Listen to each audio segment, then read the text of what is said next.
Hello mga guys! Ayan, nag-crave lang si Tita Wena ng veggies. Ayan. So, since meron ako sa refrigerator ko ng mga veggies na ito, broccoli, carrots, and celery. At meron, alam nyo ba ito kung ano to? Ito, alam nyo ba kung ano yan? Yan po ay kasaba. Kasaba, at alam nyo ba, pag hinalo mo sa ganitong luto ang kasaba ay napakasarap. At dahil nga ako ay may mga kids ngayon dito sa bahay, so hiniwa ko lang yan ng mga ganyan para magkaroon ng looks. Maganda ang dating. At meron din akong natira kanina na humba. Ayan, pinrito ko guys. So dapat mapasarap ko talaga ito guys. You know why? Natalsikan ako niyan sa mukha habang piniprito ko yan. Ayan. So, medyo may slightly blister ako sa mukha. So, kaya dapat magawan ko yan ng paraan para mapasarap ko talaga yan. At syempre, dito ay meron tayong baby ginger. Ayan, baby ginger at mayroong slightly minced garlic and onions. Ayan.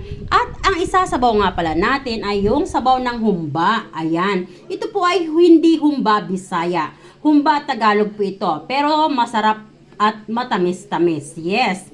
At napakasarap po niyan with pineapple. So, napakasarap po niyan talaga. At yan po ang isa sabaw natin dito para magkaroon siya ng sauce. And of course, lalagyan din po natin yan ng cornstarch na dinisolved, slurry. Ayan. So, halika na po at tayo ay maggisa na at pasarapin na natin ito. So, ito pong idea na ito ay ipinakikita ko sa inyo kung paano nyo mapapasarap ang mga leftover food like meat, no? Kung kayo ay may mga vegetables sa inyong refrigerator na ganito, so pwede nyong i-fry ang inyong meat at gawing ganyan. Ayan. So halika na at magisa na po tayo.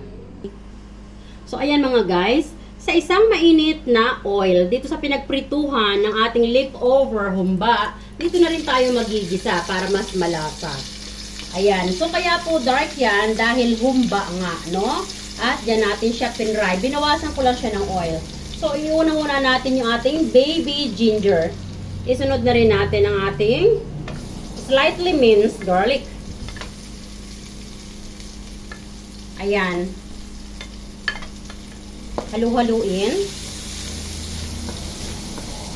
Pwede na rin natin isunod ang ating onions.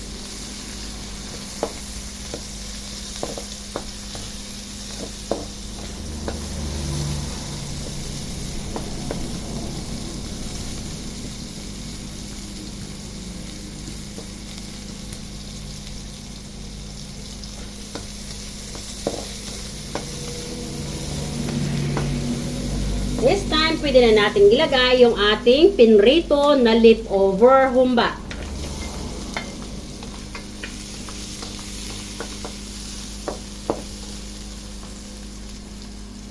Bango. Masunog. Maglagay tayo ng durog na paminta. Tayo na lang po ang mag-adjust kung gaano karami ang durog na paminta na inyong ilalagay. At maglalagay pa rin ako ng kunting-kunti lang na partner natin sa kusina na ginisa mix. Kunti na lang dahil yung ilalagay natin na sabaw, ayun po yung sabaw ng humba, may lasa na yon. And then, this time, ay pwede na nating ilagay yung ating mga gulay, no? Ayan, so sinabi ko na kanina kung ano-ano yung mga gulay natin. So once again, halika at pukusan natin. So yan sila lahat. At ilalagay ko na nga sila lahat. Oh, may nakalimutan akong i-mention guys. Meron nga palang baby corn na kasama. Ayan, may baby corn and then celery. Nakalimutan ko si baby corn. Sorry, tao learn. Lahat nagkakamaler. Ayan, haluin na natin.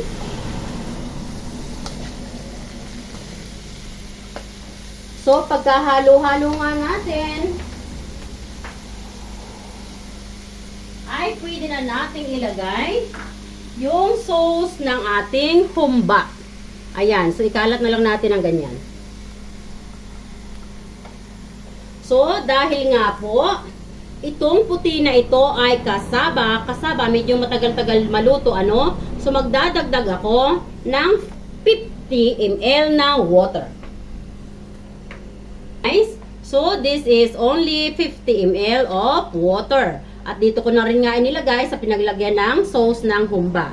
Para makuha pa rin natin yung lasa ng sauce ng humba. O, di ba? Bango-bango ng ating ulam. At mula sa leftover humba, napasarap pa natin ang ating lutuin. Look at that. Yummy. Dabadu. Ayan. So, lutuin muna natin ng kunti ang ating vegetables. Saka natin ilalagay yung ating celery. Ang ating dinisolve na cornstarch. Ayan. Look at that. Delicious. Ayan. So, ilagay na natin ulit sa medium heat. At takpan natin sandali. Medyo ilalim-ilalim natin yung mga kasaba. At yung mga broccoli ay iibabaw lang natin. Hindi kasi kailangang ma-overcook ang ating mga broccoli. As much as possible, yung mga broccoli natin, kailangan ay half cook lang. So, ilagay natin sa ilalim yung mga kasaba bago natin takpan.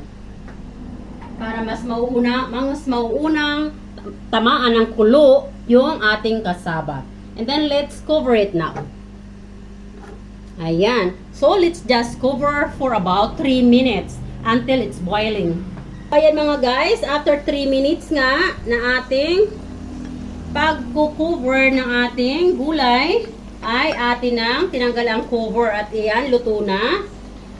And it's just good na nilagay natin yung ating broccoli sa ibabaw para hindi nga siya na overcook. And this time, ay pwede na natin ilagay yung ating dinisolve na cornstarch, ang ating celery, at ating haluin ulit para ma-dissolve totally yung nasa ilalim.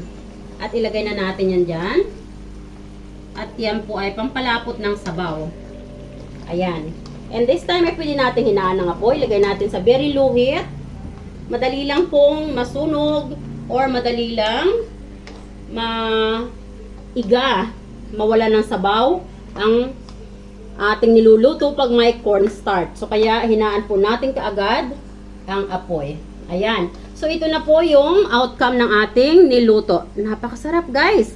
So, sino magsasabi na ito ay galing sa leftover food? Napakasarap. Look at that. Delicious. Wow. Look at that. Sarap. Ayan mga guys. So sana ay may natutunan naman kayo na bagong putahe kay Tito Wena. Halika na at mag-plating na tayo. Tadaan! Now it's ready for us to plating. Sarap ng ulam natin. Sobrang bango pa. Wow.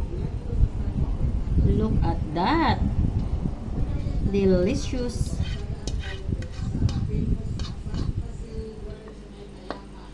Ang sarap mga best. Ayan, ang sarap.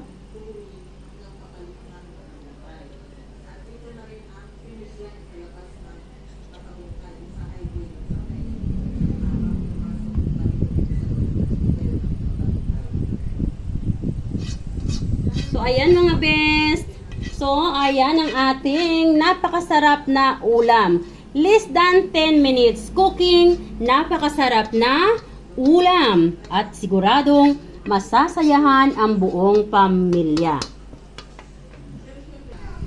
Ayan, alam nyo ba na napakasaya ko? Dahil meron tayong napakasarap na less than 10 minutes cooking na ulam. At ito ay nanggaling sa leftover food. Kaya naman sana may naihatid na naman ako sa inyo na bagong idea. Don't forget to like and follow my page in my YouTube channel. Don't forget to subscribe. At kung ikaw nga po ay baguhan pa lang sa aking YouTube channel, please help me join the membership to my YouTube channel. I love you all guys and God bless. This is Tita Wena always saying, don't forget to keep loving one another. I love you all and God bless everyone. Don't forget to write down, comment a little bit longer and please share the video. Bye! I love you all.